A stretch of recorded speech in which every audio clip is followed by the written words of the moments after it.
ഒറ്റ രാത്രി കൊണ്ട് പ്രകൃതിയുടെ വികൃതിയിൽ നഷ്ടമായത് ഒരു പിടി മനുഷ്യ ജീവനുകളാണ്.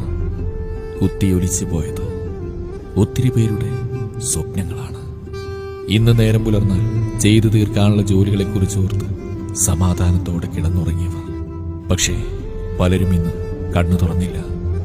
സ്നേഹനിധിയായ ഉപ്പയെ നഷ്ടപ്പെട്ടവർ, പ്രിയപ്പെട്ട ഉമ്മയെ നഷ്ടപ്പെട്ടവർ, മക്കളെയും ഭാര്യയെയും സഹോദരിമാരെയും സഹോദരങ്ങളെയും നഷ്ടപ്പെട്ടവർ. ദുരന്തഭൂമിയിലെ നിലവിളികളും ആർത്തനാദങ്ങളും കണ്ണു നനയിപ്പിക്കുകയാണ് നാഥ. വാർത്തകളിൽ കാണുന്ന ദൃശ്യങ്ങൾ കരൾ പിടക്കുന്നതാണ്. സഹിക്കാൻ കഴിയുന്നില്ല. കാണുന്ന നമുക്കിത്ര സങ്കടമുണ്ടെങ്കിൽ അനുഭവിച്ചുകൊണ്ടിരിക്കുന്നവരുടെ അവസ്ഥ എന്തായിരിക്കും? നമ്മുടെ പ്രാർത്ഥനകളിലും നമ്മുടെ പ്രിയപ്പെട്ടവർക്ക് വേണ്ടി നമ്മുടെ കരങ്ങൾ ഉയർത്താം. പ്രകൃതി ദുരന്തങ്ങളെ തൊട്ട് സർവശക്തൻ നമ്മെ കാക്കുമാറാവട്ടെ.